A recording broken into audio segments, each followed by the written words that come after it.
В последнее время ширится антибольшевистское движение среди русского народа.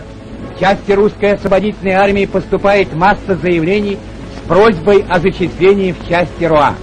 На днях в одной из учебных частей РОА в присутствии почетного гостя от Верховного командования германской армии состоялся очередной выпуск курсантов.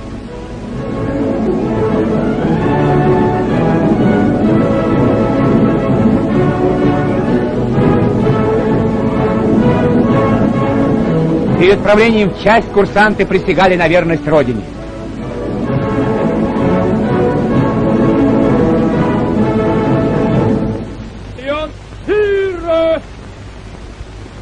Слушайте текст присяги.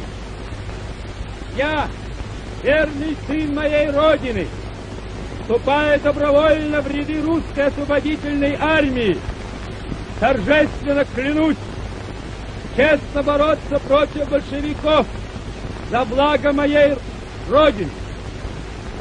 В этой борьбе против общего врага на стороне германской армии и ее союзников клянусь быть верным и беспрекословно повиноваться вождю и главнокомандующему всех освободительных армий Адольфу Гитлеру. Я готов во исполнение этой клятвы не щадить себя и свою жизнь. Поздравляя с окончанием учебы, начальник курсов генерал РОА выразил в своем выступлении желание и волю русской освободительной армии. Он сказал: «Главнокомандующий в порте Адольф Гитлер! Ура! Ура! Ура!»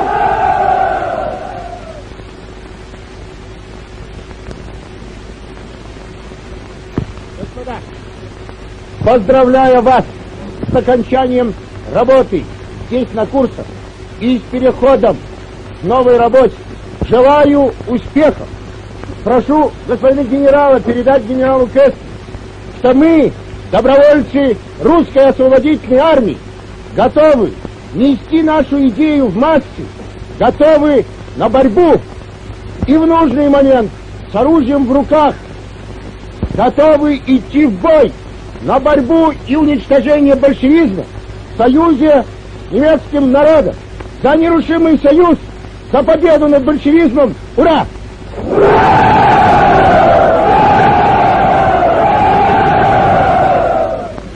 Четко отбивая шаг под звуки барабанного боя, торжественным церемониальным маршем проходят части русской освободительной армии, только что принесшие присягу. Завтра они вольются в боевые части, и их девиз — «Свобода и счастье русскому народу».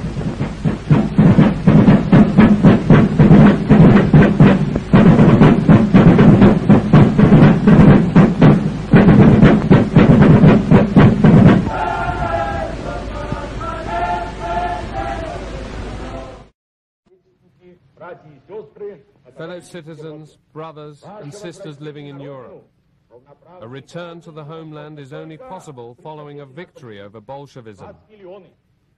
You number in the millions, and the success of our mutual struggle depends on you. Don't forget that from now on you're working for a common cause, for the heroic Liberation Army. Officers and soldiers of the Soviet Army, put an end to the criminal war whose purpose is the oppression of the peoples of Europe. Turn your weapons on the Bolshevik usurpers who have enslaved Russia and brought hunger, misery, and lawlessness to the country.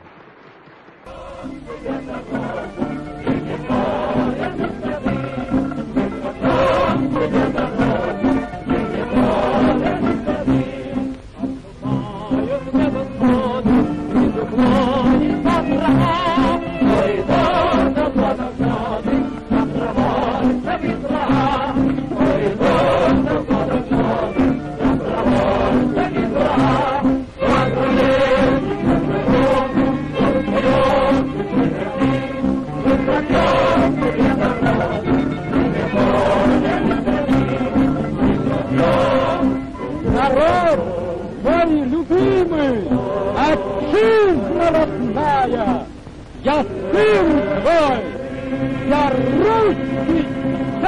Help!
While most of Vlasov's 10,000 soldiers fatalistically await capture by the Red Army, some individual groups push through the American lines to the west.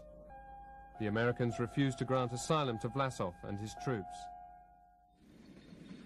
Now that the war has ended, about 80,000 soldiers of the erstwhile Russian Liberation Army are held as displaced persons in camps run by the Western Allies. In addition, there are several Cossack units, notorious partisan fighters, who had been first put under Vlasov's command in 1945.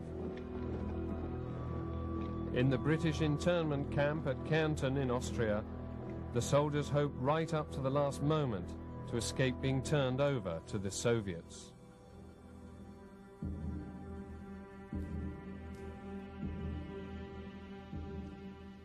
The general mood in both the government and the people of England was not sympathetic to the Vlasov people. I mean, they were frankly regarded as people who had either helped or wanted to help our common enemy, who was Hitler, and therefore, in a sense, traitors.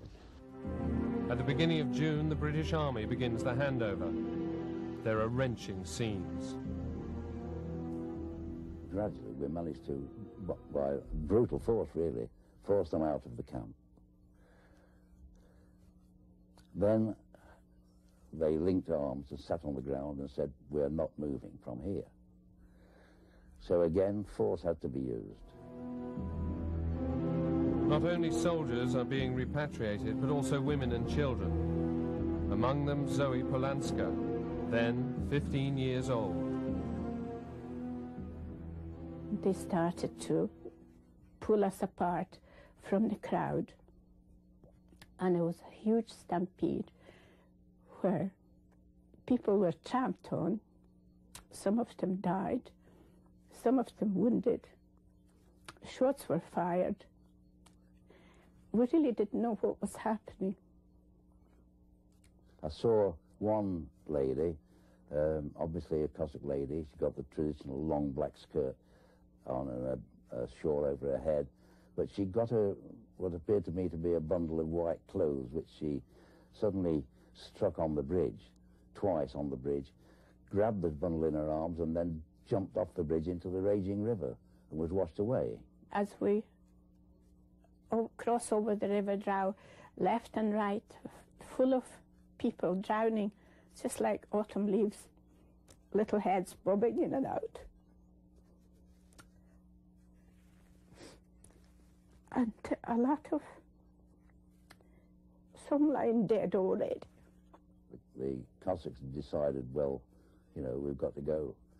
And things calmed down, and they started rather reluctantly going and getting into the back of the truck. In the American camps, like here in Plattling in Bavaria, the repatriation is only begun months after the end of the war. Hope spreads among the captive members of the former Vlasov army. Many of them thought it was only a matter of time, and a short time at that, before the Americans would be at war with the Soviets, and they would be fighting with the Americans. However, the US abides strictly by the Yalta Agreement. Therefore, in August 1945, they begin to transfer their Russian prisoners. In desperation, many try to commit suicide. Most of the passengers on these trains rolling east will be quickly sentenced to years, decades in labor camps.